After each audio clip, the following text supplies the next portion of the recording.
Sarkhej Dholka road ઉપર આવેલી એક તલાવડી નજીકથી આજે વહેલી સવારે એક વૃદ્ધાનો મૃતદેહ મળી આવતા સમગ્ર પંથકમાં ચકચાર મચી ગઈ છે। મૃતક વૃદ્ધાની ઓળખ 85 વર્ષીય સમુબેન તરીકે થઈ છે અને પ્રાથમિક વિગતો અનુસાર સમુબેન છેલ્લા કેટલાક સમયથી માનસિક રીતે અસ્વસ્થ હતા।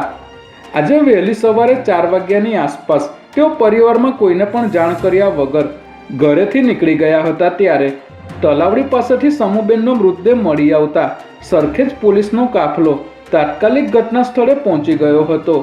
પોલીસે હાલ મૃતદેહનો કબજો મેળવી મૃત્યુનું ચોક્કસ કારણ જાણવા માટેના પ્રયાસો હાથ ધર્યા છે।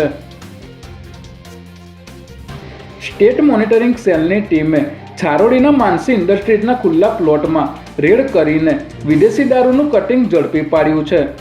સાણંદ જીઆઈડીસીમાં આવેલા માનસી ઇન્ડસ્ટ્રીઝના પ્લોટમાં દારૂનું કટિંગ થતું હોવાની બાતમીના આધારે સ્ટેટ મોનિટરિંગ સેલની ટીમે અહીં દરોડો પાડ્યો હતો। ત્યારે પોલીસને જોઈને 9 જેટલા બુટલેગરો ફરાર થઈ ગયા હતા। જ્યારે પોલીસે સ્થળ પરથી જુમ્મા ખાન પઠાણને ઝડપી લઈ દારૂની 11,332 બોટલ તેમજ 33 લાખના 3 વાહન મળીને 1 કરોડથી પણ વધુનો મુદ્દામાલ કબજે કર્યો છે।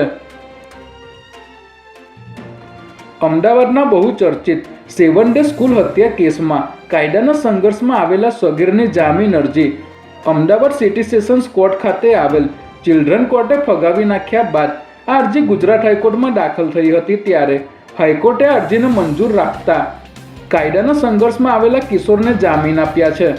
રાજ્ય સરકારે ગુનાની ગંભીરતાને ટાંકીને જામીન અરજીનો સખત વિરોધ કર્યો હતો અને મૃતક સગીરની માતાના વકીલે પણ જામીન અરજીનો વિરોધ કર્યો હતો, પરંતુ કિશોરને તેના પિતા દ્વારા 10,000 રૂપિયાનો વ્યક્તિગત બોન્ડ રજૂ કરવાની શરતે જામીન પર મુક્ત કરવામાં આવ્યો છે।